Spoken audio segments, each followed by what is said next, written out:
ಎಲ್ರಿಗೂ ನಮಸ್ಕಾರ ಬಸ್ಸು welcome back to Saga Stories mom just ಏನು ಬರ್ತಾ ಇರೋ ಅಪ್ಡೇಟು ನಮ್ಮ ಬೆಂಗಳೂರು ಬುಲ್ಸ್ ಮತ್ತೊಬ್ಬ ಇರಾನಿ ಪ್ಲೇಯರ್ಗೆ ಮಣೆ ಹಾಕಿದೆ. ಲಾಸ್ಟ್ ವಿಡಿಯೋ ನೋಡಿದ್ರೆ ಅಂತ ಅನ್ಕೊಂಡಿದ್ದೀನಿ. 13 ಲಕ್ಷ ಕೊಟ್ಬಿಟ್ಟು ಒಬ್ಬರನ್ನ ತಗೊಂಡಿದ್ದಾರೆ. ಸೊ ಅಹಮದ್ ರಜಾ ಅಸ್ಗಾರಿ ಅಂತ. ಸೊ ಅವ್ರಿಗೆ ಸ್ವಲ್ಪ ಚಿರಪರಿಚಿತರಾಗಿರೋರೇ ಇತ್ತು ಅಂತಂದರೆ ಟೀಮಲ್ಲಿ ಓವರ್ಸೀಸ್ ಪ್ಲೇಯರ್ ಒಬ್ಬಂಟಿ ಮಾಡೋದು ಬೇಡ, ಈ ಹುಡುಗನ ಚಿರಪರಿಚಿತರಾಗಿರೋದು ಅಂತಂದರೆ ಸ್ವಲ್ಪ ಚೆನ್ನಾಗಿರ್ತದೆ, ಅವರು ಫ್ರೆಂಡ್ಲಿ ಆಗಿರ್ತದೆ, ಸ್ವಲ್ಪ ಮಾತಾಡ್ಕೊಂಡು ಅಲ್ಟೆ ಹೊಡ್ಕೊಂಡು ಆರಾಮಾಗಿರ್ತಾರೆ ಅನ್ನೋ ಥರ ಇನ್ನೊಬ್ಬ ಇರಾನಿ ಪ್ಲೇಯರ್ನೇ ತಗೊಂಡಿದ್ದಾರೆ. ಸೊ ಇವ್ರ ಜೊತೆಗಾರನ್ನೇ ತಗೊಂಡಿದ್ದಾರೆ. ಇವ್ರು ನೋಡ್ತು ಅಂದರೆ ಬೆಂಗಳೂರು ಬುಲ್ಸು ಪ್ರಿನ್ಸಸ್ ಆ್ಯಂಡ್ ಪರ್ಸಾಯ್ ಅಂತ ಎಲ್ಲ ಹಾಕೊಂಡು ಫುಲ್ ಬಿಲ್ಡಪ್ ಕೊಟ್ಬಿಟ್ಟಿದ್ದಾರೆ. ಇವ್ರನ್ನ ಆಡಿಸಲು ಅದೇ ಗೊತ್ತಿಲ್ಲ. ಫಸ್ಟ್ ಆಫ್ ಆಲು ಅಲಿ ರಜಾ ಅನ್ನೋರನ್ನ ತೊಗೊಂಡಿದ್ದಾರೆ 13 ಲಕ್ಷ ಕೊಟ್ಬಿಟ್ಟು. ಇವ್ರು ಆ್ಯಕ್ಚುಲಿ ಸ್ವಲ್ಪ ಅವ್ರಿಗೆ ಕಂಪೇರ್ ಮಾಡ್ತಾರೆ ಸ್ವಲ್ಪ ಸೌಂಡ್ ಮಾಡಿದ್ದಾರೆ, ಇಂಟರ್ನ್ಯಾಷನಲ್ ಸ್ಟ್ಯಾಂಡರ್ಡ್ಸಲ್ಲಿ ಸೌಂಡ್ ಮಾಡಿದ್ದಾರೆ. ಜೊತೆಗೆ ಯು ಮುಂಬಾಗೆ ಆಡಿರುವಂಥ ಎಕ್ಸ್ಪೀರಿಯನ್ಸು ಕೂಡ ಇದೆ. ಸೊ ಯು ಮುಂಬಾಗೆ ಇವರು ಆಡಿದ್ದಾರೆ 9 ಮ್ಯಾಚ್ ಇವರು ಟೋಟಲಾಗಿ ಓವರಾಲ್ ಆಗಿ ಆಡಿದರೆ, ಅದನ್ನು ಸಬ್ಸ್ಟ್ಯೂಟ್ ಆಗಿ ಆಡಿದ್ರು ಅಥವಾ ಹಿಂಗಾಡಿದ್ರು ನನಗಂತೂ ಐಡಿಯಾ ಇಲ್ಲ, ಮೇಯ್ನಾಗಿ ಆಡಿದ್ರು ಅಂತ. ಸೊ 9 ಮ್ಯಾಚಲ್ಲಿ ಇವರು ಅರ್ನ್ ಮಾಡಿರುವಂಥ ಪಾಯಿಂಟ್ಗಳು 16 ಪಾಯಿಂಟು. ಸೊ ಇದೇ ತೋರಿಸ್ತೀವಿ 9 ಮ್ಯಾಚಲ್ಲಿ 16 ಪಾಯಿಂಟ್ ಅಂತ ಅಂದರೆ ಸೊ ಇವರೇನು ಮೇಯ್ನ್ ಪ್ಲೇಯರ್ ಆಗಿ ಆಡಿಲ್ಲ, ಆಸ್ ಎ ಸಬ್ಸ್ಟ್ಯೂಟ್ ಪ್ಲೇಯರ್ ಆಗಿ ಅಲ್ಲಿ ಇಲ್ಲಿ ಆಡಿದ್ದಾರೆ. ಆ್ಯಂಡ್ ನಾಟ್ ಔಟ್ ಪರ್ಸೆಂಟೇಜ್ ಬಂದ್ಬಿಟ್ಟು ಸಾಕಾಗಿದೆ 65.91, ಆಲ್ಮೋಸ್ಟ್ 66% ನಾಟ್ ಔಟ್ ಪರ್ಸೆಂಟೇಜ್ ಇದೆ ಇವ್ರದ್ದು. 44 ರೇಡ್ನ ಇದುವರೆಗೂ ಇವರು ಮಾಡಿದ್ದಾರೆ. 44 ರೇಡಲ್ಲಿ 14 ರೇಡ್ ಪಾಯಿಂಟ್ಸ್ ಇವರಿಗೆ ಸಕ್ಸಸ್ಫುಲ್ ರೇಡ್ ಆಗಿದೆ, 15 ಅನ್ಸಕ್ಸಸ್ಫುಲ್ ರೇಡ್ ಆಗಿದೆ.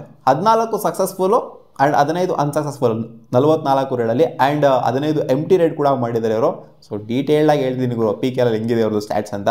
ಸಕ್ಸಸ್ಫುಲ್ ರೇಟ್ ಪರ್ಸೆಂಟೇಜ್ ಬಂದ್ಬಿಟ್ಟು 32 ಇದೆ, ರೈಟ್ ಟಚ್ ಪಾಯಿಂಟ್ಸ್ ಬಂದ್ಬಿಟ್ಟು 11 ಇದೆ, ಆ್ಯಂಡ್ ರೈಟ್ ಬೋನಸ್ ಪಾಯಿಂಟ್ ಬಂದ್ಬಿಟ್ಟು 4 ಇದೆ. Total raid points 15 raid points overall ತೊಗೊಂಡಿರುವಂಥದ್ದು. ಸೂಪರ್ ರೈಡ್ ಮಾಡಿಲ್ಲ, ಸೂಪರ್ 10 ತೊಗೊಂಡಿಲ್ಲ. ಆ್ಯಂಡ್ ಟ್ಯಾಕಲ್ಸ್ ಅಂತ ಬಂದಾಗ ಇವರು ಆಲ್ರೌಂಡರ್ ಅಂತ ಬೆಂಗಳೂರು ಬುಲ್ಸು ಹಾಕೊಂಡಿದ್ದಾರೆ. ಸೊ ಅವ್ರು ನೋಡ್ತು ಅಂತಂದರೆ ಅದೇ ಫಸ್ಟ್ ತೊಗೊಂಡ್ರಲ್ಲ ಇರಾನಿ ಪ್ಲೇಯರು, ಅವರು ಮೋರ್ ಆಫ್ ಎ ಡಿಫೆನ್ಸು ಅಂದರೆ ಡಿಫೆನ್ಸ್ ಸೆಂಟ್ರಿಕ್ಕು. ಆಮೇಲೆ ಅವರು ರೇಡಿಂಗು ಅದು ಇದು ಸ್ಟ್ಯಾಟ್ಸ್ ಏನು ಅವೈಲೇಬಲ್ ಇಲ್ಲ, ರೇಡಿಂಗ್ನ ನೋಡ್ಕೊತಾರೆ. ಬಟ್ ಇಲ್ಲಿ ಇವರು ಮೋರ್ ಆಫ್ ಎ ರೇಡರ್ ಸೆಂಟ್ರಿಕ್ಕು. ಇಲ್ಲಿ ಮೇಯ್ನ್ ಇವ್ರದ್ದು ರೈಡಿಂಗ್ ಡಿಪಾರ್ಟ್ಮೆಂಟ್ ಬರುತ್ತೆ, ಆಮೇಲೆ ಇವ್ರದ್ದು ಡಿಫೆನ್ಸ್ ಬರುತ್ತೆ. ಆ್ಯಂಡ್ ಇವ್ರನ್ನ ಮೇಯ್ನ್ ಪ್ಲೇಯರ್ ಆಗಿ ಆಡಿಸುವಂಥ ಸಾಧ್ಯತೆ ಇವ್ರನ್ನೇ ಆಗಿರಲಿ ಅವ್ರನ್ನೇ ಆಗಿರಲಿ ಸ್ಟಾರ್ಟಿಂಗ್ 7 ಆಡಿಸುವಂಥ ಸಾಧ್ಯತೆ ಸ್ಟ್ರೈಟ್ ಅವೇ ಸ್ಟಾರ್ಟಿಂಗ್ 7ಗೆ ಬಾಗುರು ಅನ್ನೋದು ನನಗೇನೋ ಅಷ್ಟರ ಮಟ್ಟಿಗೆ ಕಾಣಿಸ್ತಾ ಇಲ್ಲ. ನೋಡೋಣ. 4 ಟ್ಯಾಕಲಲ್ಲಿ ಇವರು ಇನ್ವಾಲ್ವ್ ಆಗಿದ್ರೆ, 1 ಸಕ್ಸಸ್ಫುಲ್ ಟ್ಯಾಕಲ್ ಆಗಿದೆ, 3 ಅನ್ಸಕ್ಸಸ್ಫುಲ್ ಟ್ಯಾಕಲ್ ಆಗಿದೆ. ಏನಂತ ಇಂಟ್ರೆಸ್ಟಿಂಗ್ ಏನಿಲ್ಲ. ಇವರು ಟ್ಯಾಕಲ್ ಸಕ್ಸಸ್ಫುಲ್ ರೇಟ್ ಬಂದು ಸಕ್ಸಸ್ ರೇಟ್ ಬಂದ್ಬಿಟ್ಟು 25% ಇದೆ. ಸೊ ಅಷ್ಟೇ, ಬೇರೆ ಅಂಥ ಇಂಟ್ರೆಸ್ಟಿಂಗಾಗಿ ಇವ್ರದ್ದು ಸ್ಟ್ಯಾಟ್ಸ್ ಏನಿಲ್ಲ. ಒಟ್ಟಲ್ಲಿ ಇಂಟರ್ನ್ಯಾಷನಲ್ ಸ್ಟ್ಯಾಂಡರ್ಡ್ಸಲ್ಲಿ ಏಷ್ಯನ್ ಗೇಮ್ಸಲ್ಲಿ ಸೊ ಇಂಥ ಕಡೆ ಎಲ್ಲ ಮಸ್ತಾಗಿ ಪರ್ಫಾರ್ಮ್ ಮಾಡಿದರೆ ಇರಾನ್ ಟೀಮ್ಗೆ. ಸೊ ಅದರಿಂದ ಒಂದು ನಂಬಿಕೆ, ಒಂದು ಹೋಪ್ ಫ್ಯಾಕ್ಟ್ರನ್ನ ಇಟ್ಕೊಬೋದು. ಇಲ್ಲ ಅವರು ಓವರ್ಸೀಸ್ ಪ್ಲೇಯರ್ಗಳು ಇಬ್ಬರು ಏನು ತೊಗೊಂಡಿದ್ದೀವಿ ನಾವು ಇರಾನಿ ಪ್ಲೇಯರ್ಸ್ಗಳನ್ನ. ಇರಾನಿ ಪ್ಲೇಯರ್ನ ತೊಗೊಂತು ಅಂದರೆ ಓಕೆ, ಒಂದು ಹೋಪ್ ಇರ್ತದೆ ನಮಗೆ. ಲಾಸ್ಟ್ ಟೈಮ್ ಅದು ಯಾವುದೋ ನೇಪಾಳ ಪ್ಲೇಯರ್ಗಳನ್ನ ತೊಗೊಂಡು ಕೂತ್ಕೊಂಡು ನಮ್ಮ ಬೆಂಗಳೂರು ಬುಲ್ಸ್ 2-3 ಜನ ನೇಪಾಳಿ ಪ್ಲೇಯರ್ಸ್ಗಳನ್ನೇ ತಗೊಂಡಿದ್ರಲ್ಲಿ ಅವ್ರನ್ನ ಎಲ್ಲೋ ಎತ್ತೋದ್ರು ಅಂತಲೇ ಗೊತ್ತಿಲ್ಲ. ಅವರು ಸುಮ್ಮನೆ ಕಾಟಾಚಾರಕ್ಕೆ ತಗೊಂಡು ಬಿಟ್ಟಿದ್ರು.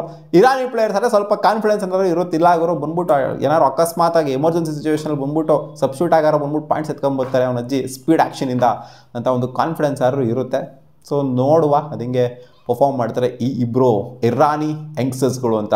ನಿಮಗೆ ಅನ್ನಿಸ್ತು ಇರಾನಿ ಪ್ಲೇಯರ್ಗಳಿಗೆ, ಇಬ್ಬರು ಇರಾನಿ ಪ್ಲೇಯರ್ಗಳಿಗೆ 13 ಲಕ್ಷಕ್ಕೆ ಇದು ಬೇಸ್ ಪ್ರೈಸ್ ಅನ್ನೋ ಥರ ಕಾಣಿಸ್ತಾ ಇದೆ. ಯಾಕಂದರೆ ಆಪ್ಷನ್ ಏನು ಯಾರಿಗೂ ಕೂಡ ಕಾಣಿಸ್ತಾ ಇಲ್ಲ, ಬ್ರಾಡ್ಕಾಸ್ಟ್ ಆಗ್ತಾ ಇಲ್ಲ. 13 ಲಕ್ಷ ಕೊಟ್ಟಿರೋದು ನೋಡ್ತಾರೆ, 13 ಲಕ್ಷನೇ ಬೇಸ್ ಪ್ರೈಸ್ ಅನ್ನೋ ಥರ ಕಾಣಿಸ್ತಾ ಇದೆ. ಯಾರು ಕೂಡ ಫೈಟಿಗೆ ಹೋಗಿಲ್ಲ ಬೆಂಗಳೂರು ಬುಲ್ಸ್ ಜೊತೆಗೆ. ನೋಡೋಣ ಹೆಂಗೆ ಪರ್ಫಾರ್ಮ್ ಮಾಡ್ತಾರೆ ಅಂತ. ಮತ್ತೆ ಸಿಗೋಣ ಮುಂದಿನ ವಿಡಿಯೋದಲ್ಲಿ ಗಾಯ್ಸ್, ಬಾಯ್.